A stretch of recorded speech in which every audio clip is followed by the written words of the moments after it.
Сәлем баршаларыңызға. Бүгін мен қазақтың ұлттық тағамдарының бірі жент жасау тәсілімен бөлісемін. Ал кеттік. Мен ең алдыменен рахаттың печенесінен 1 килограммды үгітіп алдым.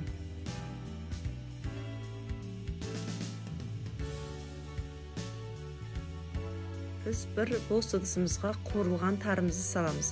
Тарымыз міндетті түрде қуырылған болу керек. Одан кейін қуырылған тарының талқанын саламыз.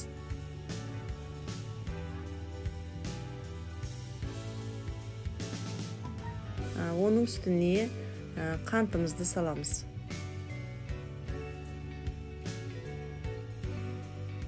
Қантымызды салып болғаннан кейін жаңағы үгітіп алған рахаттың печенесін саламыз. Біз енді осының ортасын ашып алып, қызып тұрған жылқының майын құямыз.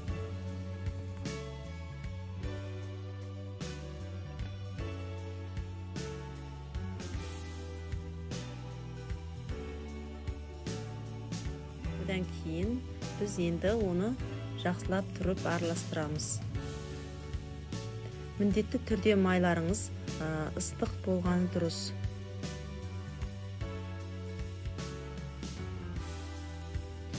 Міне біздің жентіміз дайын болды. Міндетті түрде жасап көріңіздер, өте дәмді болады. Егер де видео ұнап жатса, каналыма тіркеліп, лайк басып кетуді ұмытпаңыздар. Көптеген жаңа рецептермен бөлісетін болам. Ас болсын.